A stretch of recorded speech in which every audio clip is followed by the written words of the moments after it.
All right, so I woke up way too early and I can't get back to sleep. So I might as well go ahead and do this now. This is the Riddler from the New Adventures of Batman, which was the cartoon series made by Filmation in the 1970s.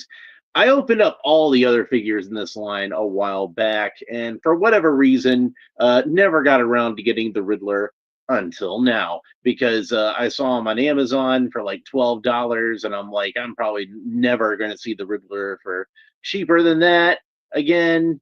So I probably better go ahead and snatch him up before all these disappear, all these $12 ones. And the package is actually in really good shape. I kind of figured with it being that cheap, it would be one where like the package was all smashed in and everything. You can see from the trade dress that this is part of the Batman 1966 subline.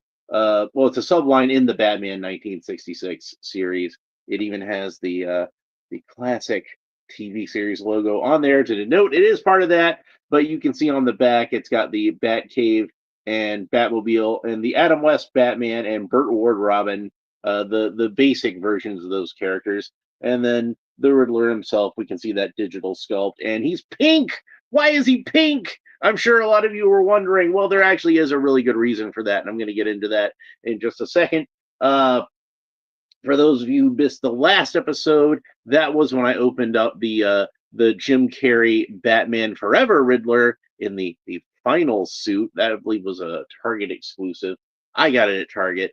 Uh, and the next episode, I'm going to start on Super Friends, and what better character to start with than the Riddler, who is one of those red platinum editions, whatever that means. So we'll be opening the Super Friends Riddler.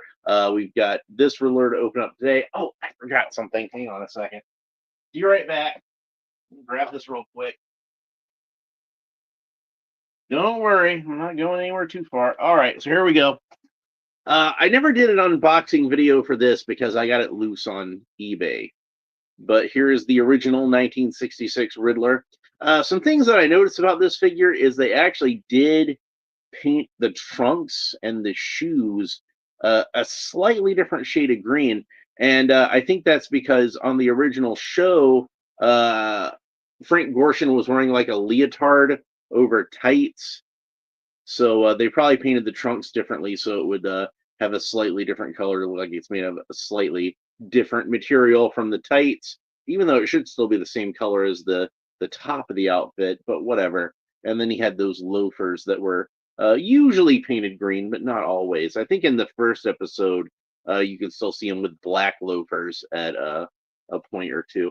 But anyway, this figure mostly got repainted into the Filmation Riddler. It's got a different head sculpt.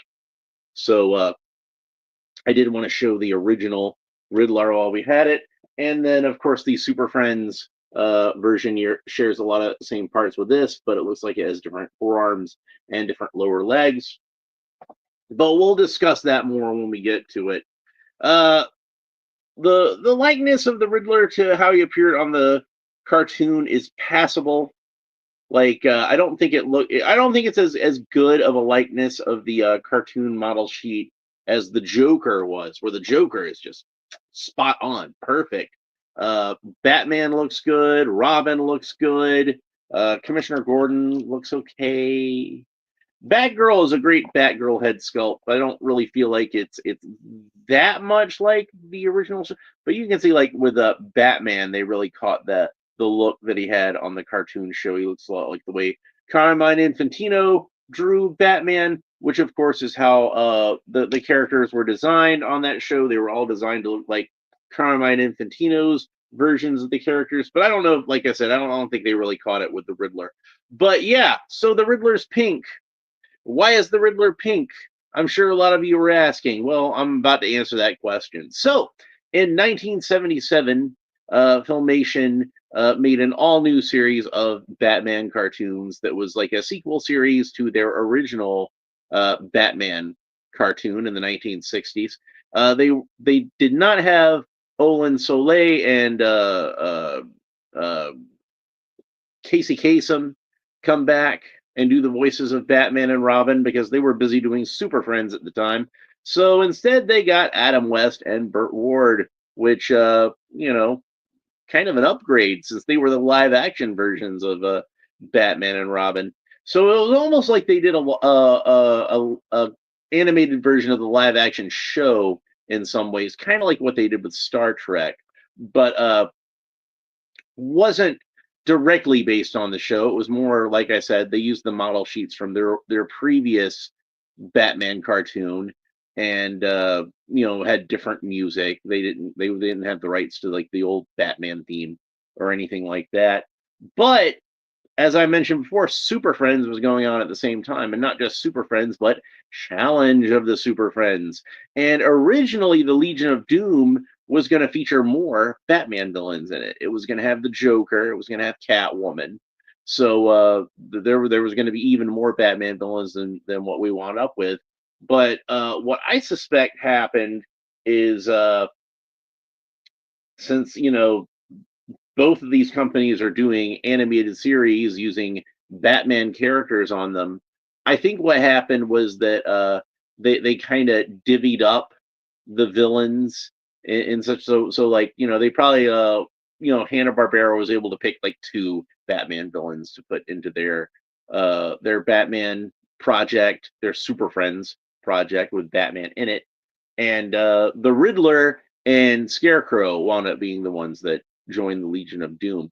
But Filmation did sneak the Riddler into the series in the opening credits. There's one brief shot of the Riddler in the opening credits, and for some reason he's wearing a pink outfit. Now, a lot of people have speculated that this might be like a way of being sneaky and making sure that Hanna-Barbera didn't try to sue them for having the Riddler in there. So, oh, hey, look, he's pink. He's not really the Riddler. But a couple of things I want to point out is one, the art director at Filmation, Hal Sutherland, actually was colorblind. So, and he had like true color blindness, not just like a red-green color blind, which is like the most common kind of color blindness, but apparently he could not see colors like at all.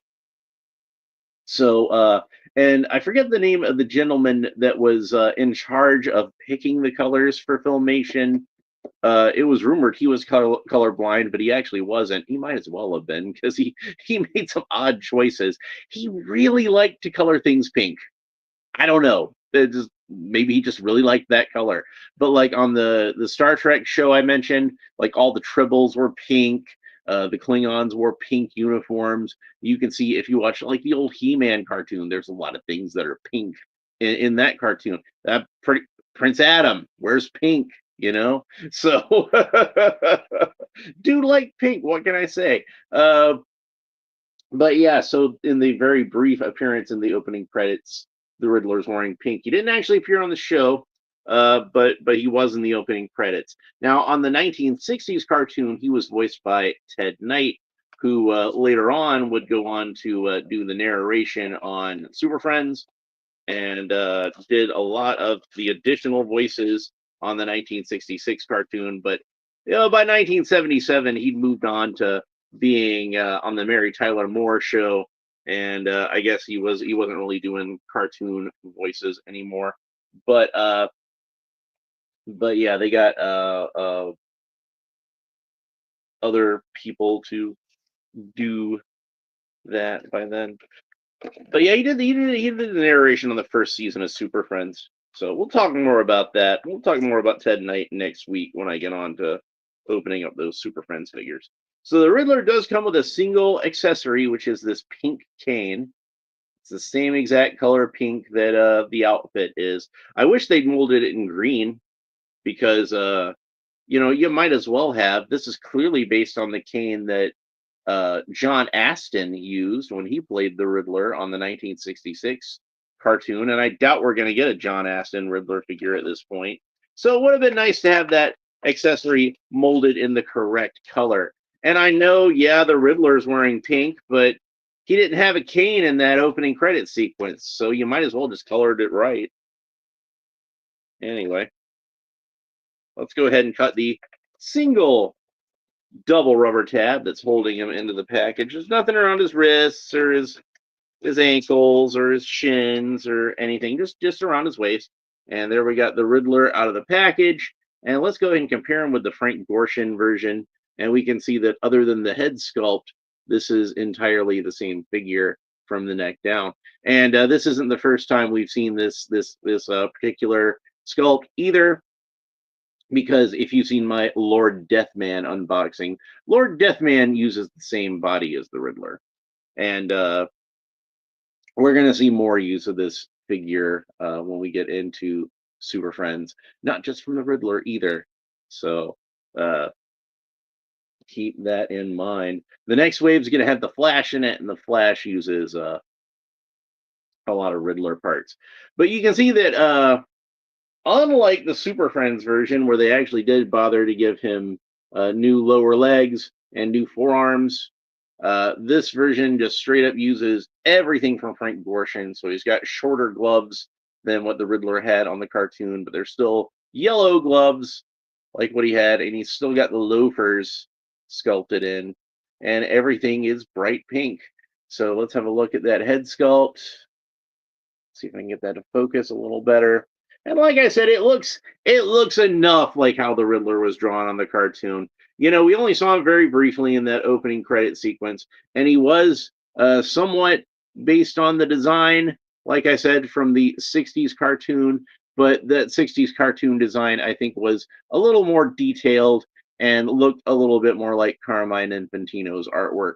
Still, I think it would have been nice at some point if we could have seen this Riddler sculpt repainted to look more like how he looked in the 1960s Adventures of Batman and Robin cartoon than this version, which, you know, this version's fine and it's got its place in history. And this isn't even the first time that an action figure has been made of this particular version of the Riddler. Classic TV Toys, they did the Riddler in the pink Filmation outfit for their Mego style line.